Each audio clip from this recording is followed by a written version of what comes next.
Bayan binigyang diin ng NDRRMC ang kahalagahan ng pagiging maagap sa paghahanda tuwing may kalamidad, partikular na sa harap ng banta ng Bagyong Marce. Dahil dyan, inatasan na ni Defense Secretary Gilberto Chodoro Jr. ang mga LGU na magpatupad ng force evacuation sa mga lugar na hindi maaabot ng rescuers. Kaugnay niyan, puspusan na rin ang ginagawang hakbang ng iba pang ahensya ng pamahalaan para sa ating mga kababayang maapektuhan ng bagyo. Yan ang ulat ni Patrick De Jesus.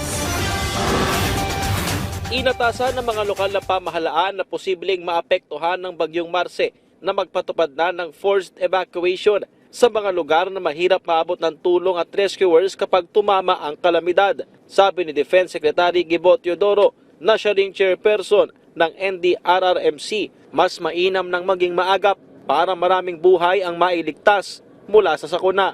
Judgment call yan ng local disaster risk reduction and management councils. But the thing is, the earlier the better for us. I mean, it's no problem to err on the side of caution.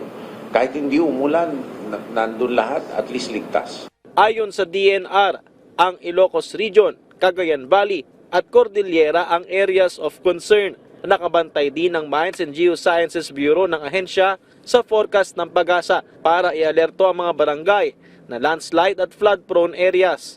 Listahan po ng mga barangay na yon, binibigay po namin yan dito po sa OCD para makalat po nila dito at ma-distribute po nila ang information tungkol po sa likely scenario na tinatawag. Sana po gamitin po ito ng mga local officials po natin dito po sa pagdesisyon ng preemptive evacuation po at kung saan po dapat siguro maging mas ligtas ang mga kabarangay po natin dito po sa local government. Kailangan ding magtalaga ang mga LGU ng centralized drop-off points na babagsakan ng relief goods at non-food items. Inihanda ng DSWD ang 300,000 na family food packs para sa mga maapektuhan ng Bagyong Marce. Mula ito sa higit 1 million stockpile ng family food packs habang i-activate din ang kanilang repacking station sa Central Luzon para mapabilis ang paghahatid ng tulong sa Hilagang Luzon.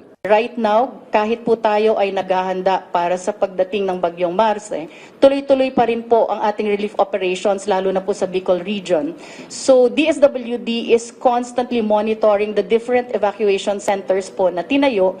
Nasa 300 na search and rescue teams ng AFP ang naka-standby para sa Bagyong Marce at handa rin ng airlift capabilities, pati na ang Black Hawk helicopters para sa pagdadala ng food at non-food items. Hindi naman maantala ang security operations ng sandatahang lakas sa kabila ng pagtulong sa bagyo. Habang gumagawa po tayo ng humanitarian assistance and disaster response operations, tuloy pa rin ho yung ating internal security operations, yung mga combat operations ho natin. Activated muli ang Interagency Coordinating Cell para sa mas mabilis na ugnayan ng mga ahensya ng gobyerno ngayong may bagyo na namang binabantayan. Patrick De Jesus para sa Pambansang TV sa Bagong Pilipinas.